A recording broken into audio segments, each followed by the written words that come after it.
Bismillahirrahmanirrahim. Assalamualaikum warahmatullahi wabarakatuh.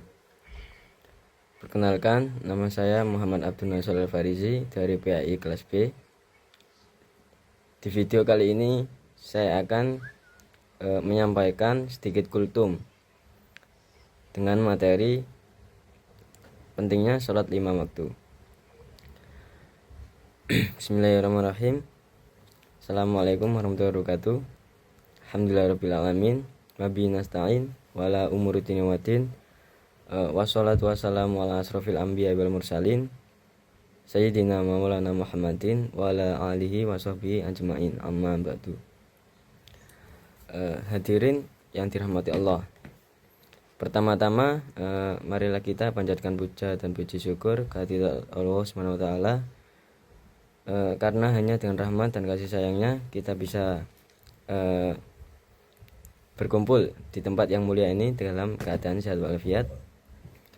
Salawat serta salam semoga tercurahkan limpah kepada Nabi besar kita Muhammad SAW, yang mana beliau telah membawa kita dari zaman kegelapan menuju zaman penuh cahaya iman dan Islam, yakni ad-dinul Islam.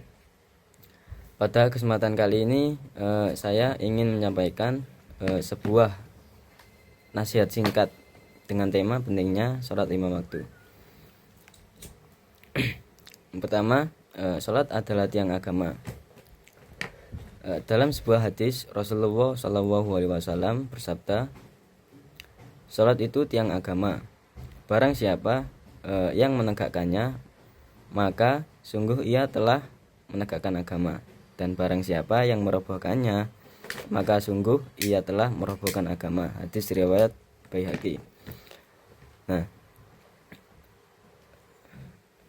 hadis ini menegaskan bahwa sholat adalah pondasi dasar seorang muslim. Seorang muslim bisa saja punya banyak amalan, sedekah, puasa, umroh, bahkan haji. Tapi jika sholatnya rusak, maka rusak pula semua amalnya. Allah berfirman dalam surat Al-Mu'minun ayat 1-2 yang berbunyi, A'udzubillahi minasyaitonirrajim. Bismillahirrahmanirrahim. Qad aflahal mu'minun alladzina hum fi sholatihim khashi'un. Yang artinya, sungguh beruntung orang-orang yang beriman, yaitu mereka yang khusyuk dalam sholatnya. Allah tidak menyebut orang beriman itu dari cara berpakaian, gaya bicara, atau status sosial, tapi dari sholatnya. Bahkan sholat yang disebut adalah sholat yang khusyuk, yang artinya dilakukan dengan hati yang hadir, tunduk dan merendahkan diri di hadapan Allah. Kalau kita ingin menjadi hamba yang beruntung, jangan tinggalkan sholat. Dan lebih dari itu, usahakan untuk khusyuk di dalamnya. Sholat itu bukan hanya menggugurkan kewajiban, tapi ia melindungi kita dari perbuatan dosa. Sebagaimana Allah berfirman dalam surat Al-Ankabut ayat 45, sesungguhnya sholat itu mencegah dari perbuatan keji dan mungkar. Kalau sholat kita benar, maka hati kita akan menjadi lembut dan kita akan segan untuk bermaksiat. Sebaliknya, kalau kita mudah melakukan keburukan, bukan hanya menggugurkan kewajiban, tapi ia melindungi kita dari perbuatan dosa. Sebagaimana Allah berfirman dalam surat Al-Ankabut ayat 45, sesungguhnya sholat itu mencegah dari perbuatan keji dan mungkar. Kalau sholat kita benar, maka hati kita akan menjadi lembut dan kita akan segan untuk bermaksiat. Sebaliknya, kalau kita mudah melakukan keburukan, bisa jadi itu karena sholat kita belum benar, belum kita jaga waktunya, gerakannya, dan niatnya. Rasulullah SAW bersabda, amalan pertama yang akan dihisab dari seorang hamba pada hari kiamat nanti ialah sholatnya. Jika sholatnya baik, maka baik pula seluruh amalnya. Jika sholatnya rusak, maka rusak pula seluruh amalnya. Hadis riwayat Tirmizi. Coba bayangkan hari kiamat, saat semua amal kita diperiksa, yang pertama ditanyakan bukan sedekah, bukan puasa, bukan akhlak, tapi sholat. Maka barang siapa yang menyepelekan sholat, berarti ia menyepelekan seluruh fondasi hidupnya di akhirat.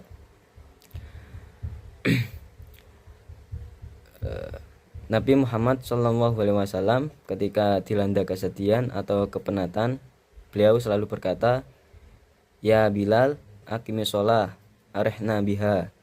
Wahai Bilal, tegakkanlah sholat, jadikanlah kami tenang karenanya. Hadis riwayat Abu Dawud.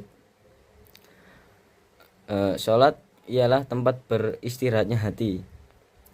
Saat dunia terasa sempit, tekanan hidup yang datang bertubi-tubi, maka jawaban pertamanya bukan mencari pelarian duniawi, tapi kembali kepada Allah lewat sholat. Nah, disitulah kita bisa merasakan saat kita memohon, berdoa sambil menangis dan merengek kepada Rabb yang Maha Menolong, yakni Allah SWT. Allah memperingatkan dalam surat Al-Maryam ayat 59 yang artinya kemudian datanglah generasi setelah mereka yang menyia-nyiakan sholat dan mengikuti hawa nafsu, maka mereka kelak akan menemui kesesatan. Meninggalkan sholat bukan dosa besar, tapi itu jalan menuju kehancuran hidup dan kesesatan hati.